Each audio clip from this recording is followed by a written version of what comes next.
ഒരു പുരുഷൻ സ്ത്രീയെ ഗർഭിണിയാക്കുന്നതിനെ പറ്റി ഓർത്ത് ഇറോട്ടിക് പ്ലഷർ നേടുന്ന അവസ്ഥയാണ് ഇംപ്രഗ്നേഷൻ ഫെറ്റിഷിസം അഥവാ ബ്രീഡിംഗ് കിക്ക് എന്ന് പറയുന്നത്. ചിലരുടെ കേസുകൾ എടുത്തു നോക്കിയാൽ പാർട്ട്ണർ ഗർഭിണിയായാൽ മാത്രമേ അവർക്ക് തൃപ്തിയാകുള്ളൂ എന്ന സ്ഥിതി വരെയുണ്ട്. ഇത് ഓരോ വ്യക്തികളിലും വ്യത്യസ്ത തലത്തിലുള്ള പ്രതികരണങ്ങളാണ് ഉണ്ടാക്കുക എന്നാണ് ആരോഗ്യ വിദഗ്ധർ പറയുന്നത്.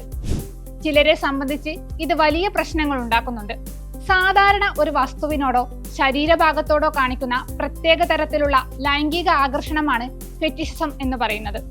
വേഷമോ ശബ്ദമോ ഒക്കെ ഇതിന് കാരണമാകുന്ന ഘടകങ്ങളാകാം. ഇവയോട് തീവ്രമായ ലൈംഗികാസക്തി പ്രകടിപ്പിക്കുകയും അതുമൂലം ഇറോട്ടിക് പ്ലഷർ ലഭിക്കാനുള്ള കാര്യങ്ങൾ സൃഷ്ടിച്ചെടുക്കുക എന്നതും ഫെറ്റിഷിസത്തിന്റെ ഭാഗമായി നടക്കുന്നവയാണ്.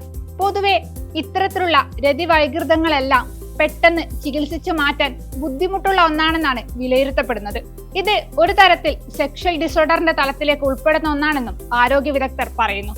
ചില കേസുകളിൽ പുരുഷന്മാർ അവരുടെ പാർട്ട്ണറെ ഗർഭിണിയാകണമെന്ന് നിർബന്ധം പിടിക്കുന്നത് കാരണം സ്ത്രീകളിൽ അത് മാനസിക പ്രശ്നങ്ങൾ ഉണ്ടാക്കുന്നുവെന്നും കണ്ടെത്തിയിട്ടുണ്ട്.